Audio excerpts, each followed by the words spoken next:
il est décalé de 2 mètres. Donc on est, à partir de là, il faut rajouter pratiquement 2,50 m et le bâtiment va commencer. On a l'accès véhicule qui est là pour les places de stationnement qu'on a. C'était pas fait avant. Elle est beaucoup plus dure pour éviter les problèmes de sortie. Ouais. Donc ça c'est la descente. Le sous-sol il est pratiquement entièrement fini. On travaille par petits morceaux de 3 mètres sur 3 mètres à cause justement de la rue et la limite. Donc il nous reste 2 petits morceaux ici que vous voyez. Vous voyez ici. C'est les 2 petits morceaux qui nous restent. Et après on compte finir juillet août. On va travailler. Ça se fait à la main. Hein. C'est un peu comme si on faisait des trucs d'archéologie. C'est vraiment très très long. Donc il nous reste cette partie-là juillet août et après on attaquera les étages de ce côté-là. La salle de prière que vous voyez, c'est cette hauteur-là, c'est la double hauteur. Ouais. Donc, elle sera ici la salle de prière. C'est celle-ci. Ouais. On va faire le tour pour vous montrer. Toutes les élévations sont faites, les photos intérieures. C'est une salle qui fait environ 250, qui pourra avoir 500 personnes à l'intérieur. Dans laquelle on aura une mezzanine pour les femmes. Ça c'est la salle de prière. On la voit très bien, on voit la hauteur, c'est une salle qui sera très haute, hein. On a une double hauteur. Les 3 fenêtres que vous voyez là-bas, c'est l'administration. Il y aura des châssis coupe-feu pour justement surveiller ce qui se passe dans la salle. Et les 2 rectangles que vous voyez, c'est les portes, c'est la mezzanine femme. Donc après ces poteaux-là, il y aura un plancher, mais un plancher partiel, parce qu'il y aura encore la mezzanine des femmes. Donc cette partie-là aura une double hauteur. Elle aura pratiquement 8 mètres de hauteur.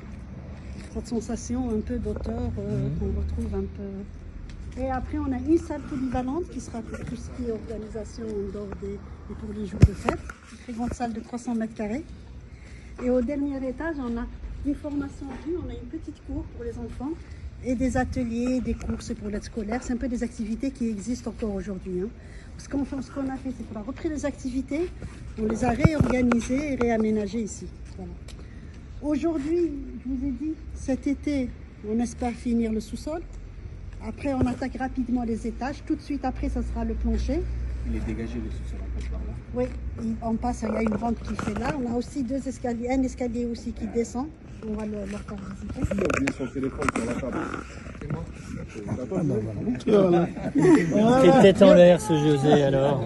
José bien. C'est pour revenir. C'est le cosmos qui est là. Donc grossièrement voilà, donc vous avez des vues on a des grandes baies vitrées. On est en hauteur, on est pas mal, on est sur du R+1, +2, on est sur du R+3 sur sous-sol. L'avantage surtout c'est que on a un genre de linéaire ici, vous voyez un peu ici, on a comme une petite couloir, une petite coursive qui fait 2 mètres à 2,50 m de large, ce qui permet la gestion du flux quand on sort d'un coup, pas d'un coup sur la rue. On a créé beaucoup d'espaces tampons. Et puis en bas, je vais vous montrer le sous-sol, c'est le bloc qui est fini entièrement. Ce qu'il faut savoir que la partie la plus compliquée, c'était celle-ci. Ouais, parce qu'il y a les 2 escaliers, il y a l'ascenseur. Elle est finie entièrement, jusqu'au dernier, même les accrotaires. Et c'est la plus compliquée parce que c'est des petits morceaux. Il y a 2 escaliers, il y a l'ascenseur, il y a les locaux techniques, les salles d'ablution. Toute cette partie-là est finie. Là, ce qui reste, c'est que des grands espaces. Là, ce sera une grande salle, une grande mezzanine, une grande salle polyvalente, la cour avec des salles de cours. Donc c'est vraiment des choses qui vont aller beaucoup plus vite. D'accord. Le seul truc, c'est qu'on a de la hauteur. Quand on travaille en hauteur, il y a un échafaudage qui est en double. Bah, oui. Vous voyez, c'est juste ça qui prend. Mais il y a moins de manipulation, moins de main d'œuvre, moins de. Voilà. Le résumé.